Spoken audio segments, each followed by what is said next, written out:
Hello, hello.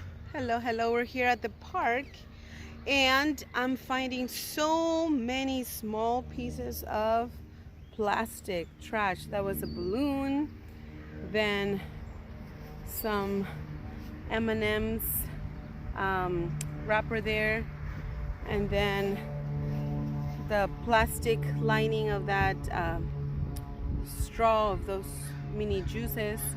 So this is quite bad because birds eat a lot of stuff that is not food.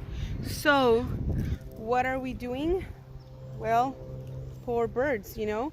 Did you know that 99% of the birds have was it 90% have plastic inside of them? So, and many of them have died. So please don't leave things on the ground, or they don't just leave them anywhere. They fly away. So we must take care of our beautiful birds, all the beautiful creation. So let's be conscious. Okay, and here I'm doing some exercise. All right, so it's not that hard. It's not that hard. Let's just put it where it goes. Right there.